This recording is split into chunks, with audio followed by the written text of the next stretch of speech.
We're here today at the EIABC campus in Addis Ababa, Ethiopia, for the launch of the workshop Membrane, First in a Cycle, and Odyssey in Domestic Space.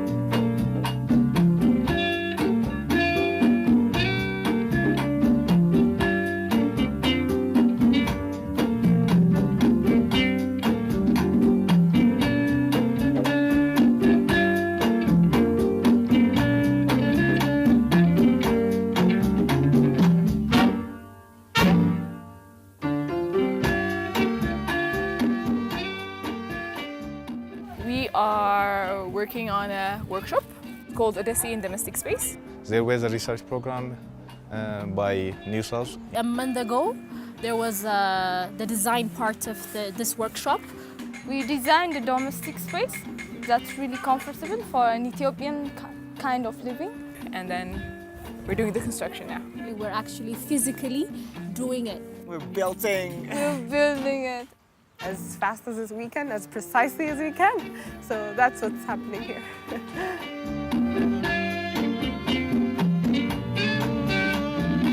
What is Membrane, an Odyssey in Domestic Space? It is a research cycle that will take place in Africa in 4 different cities, and will use both the format of workshops, conferences and publications to document, research and convey information about the making of our cities, and more precisely on the matter of housing today and tomorrow in Africa.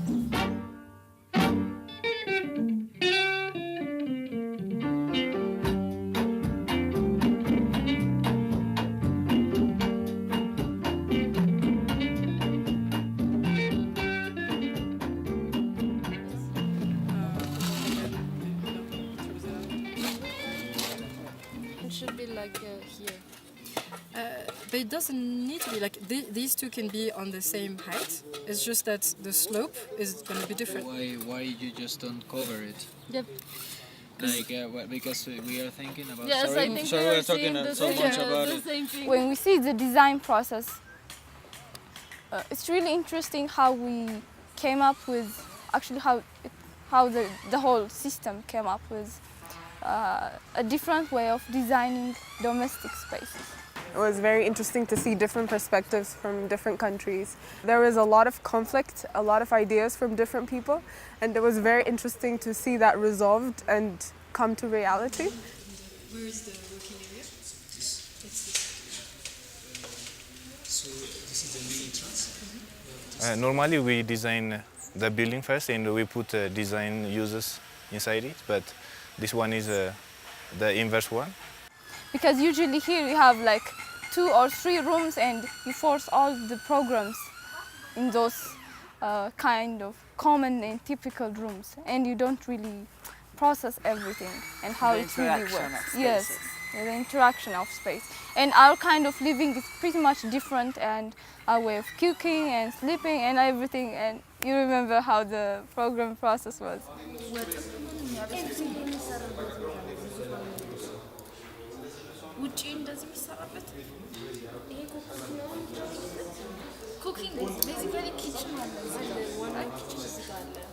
The first thing we did was like forget the usual or the adapter names we have like for the residential or the domestic spaces. Because we address it as the living room, the bedroom, the thing.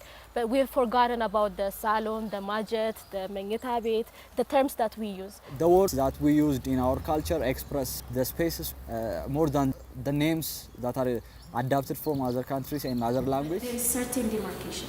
Like the demarcation is the deja, they all come out and perform some activity, they sit, they there is a coffee ceremony or something activity going out here.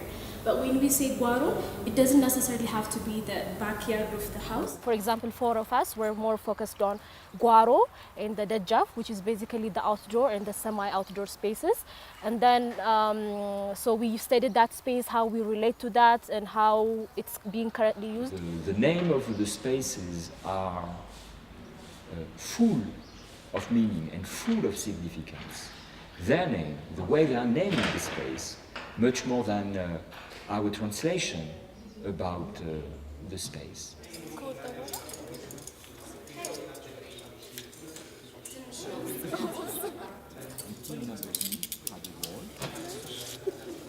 We started again exploring about our spaces and what it has in it.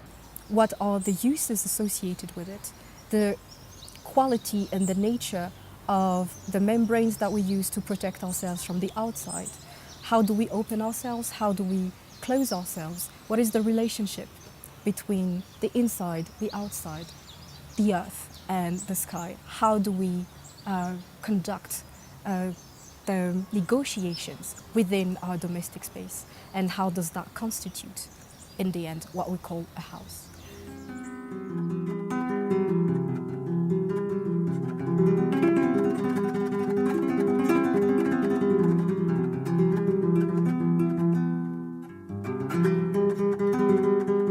Domestic means something that we are in common with, something that we experience day to day. So it's something that we can relate to, because as an Ethiopian, like, we have the responsibility and the duty to address those issues as well. There is a reason why we do not use the word house. It does not rely on the imaginary and the images associated with a house. What does a house look like? How is a house conceived? But rather, we'd like to go into an exploration, an odyssey in domestic space.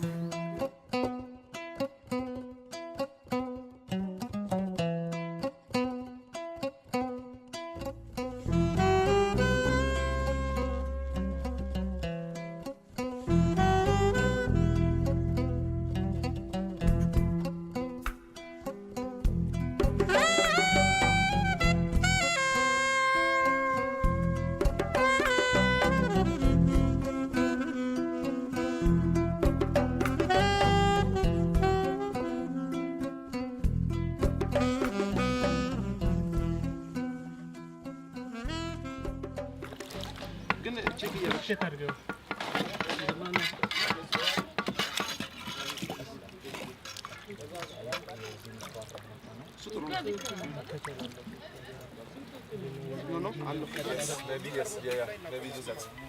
That's exactly good, I think, but whatever.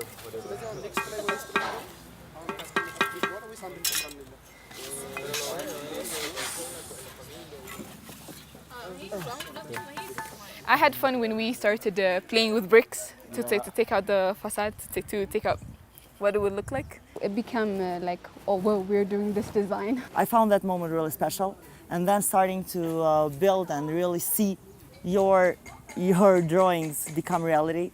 It was just amazing just to try to design something in the place with someone else, talking, discussing why are we building a wall made of brick, why it has to have this form, something, and then just came up with the idea to okay, let's catch light, let's catch this block visual, let's catch wind as well. So okay, we kind of designed the stuff and everybody agreed, and then we were building it, and I think to see the first meter of that thing, it just made me very happy.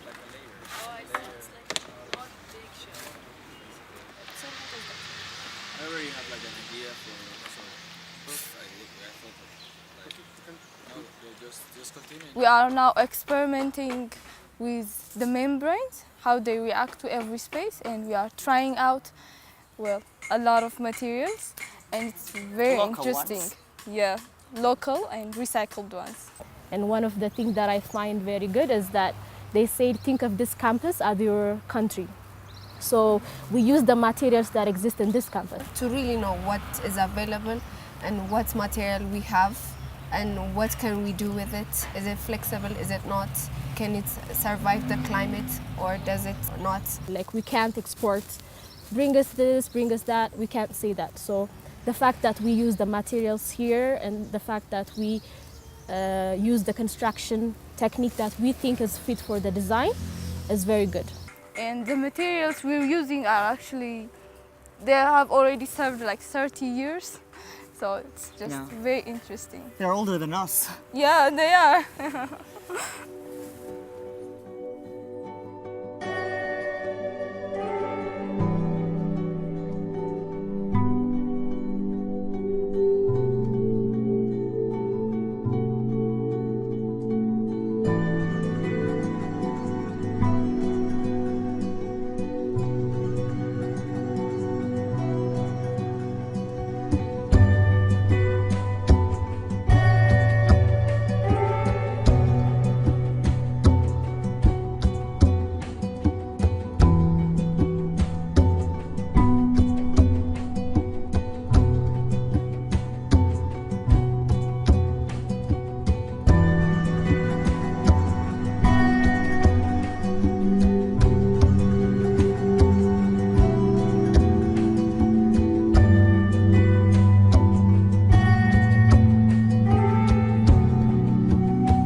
We're from two different continents, but we see like we have a lot of things in common, and I really appreciate like the social experience also.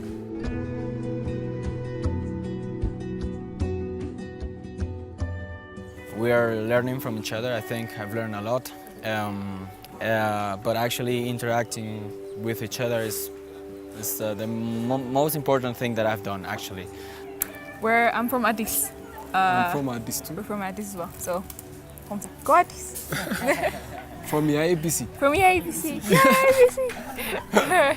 I'm from Albania. I'm from France. I'm from Addis. I'm from Addis. I come from Venezuela, 100% Venezuelan, but I live in Germany right now. I believe I come from really like two places, Ecuador and France. I come from Ethiopia, Addis Ababa. I've lived here my whole life. So yeah, I'm fully Ethiopian, 100%.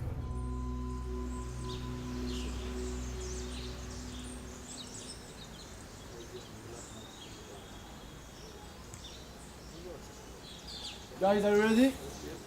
3, 2, 1, rise.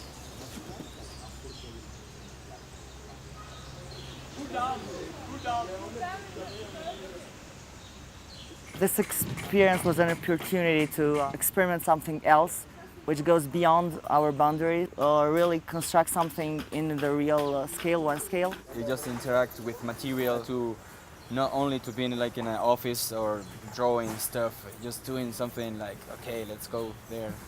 Let's take part of the adventure. Don't move, stay like this.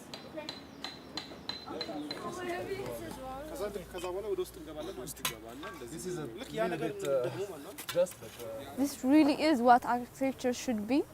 Really understanding, the life and the sense of who you are building it for.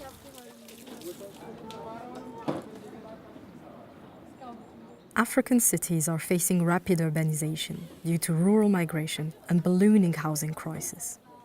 As a result, when addressing the matter of housing in Africa, we have a tendency to treat the emergency, looking for ways to build fast, to house as many as possible, and for the least amount of money.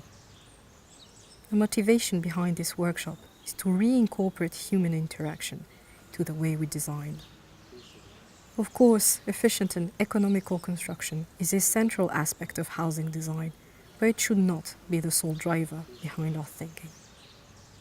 We deserve spaces for living that reflect the complexity and diversity of the ways in which we live.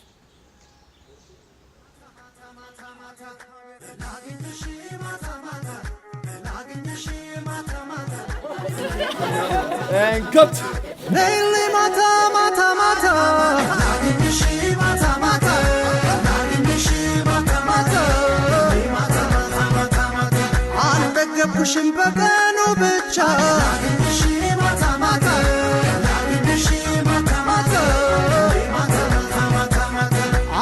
I'm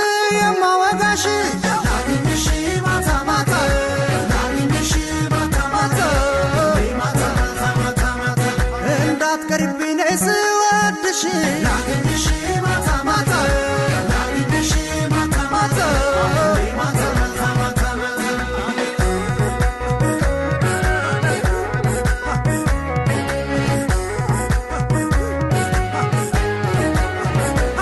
መቼም አልጠግብሽ ባይሽ ባይሽ የልቤ ምርጫ አንቺ ስለሆንሽ እስከ ዘላለም ሌላ ባላይ ሽልማት ነሽ ከላይ ከላይ ሳቂ ተጫወች ምን እንዳ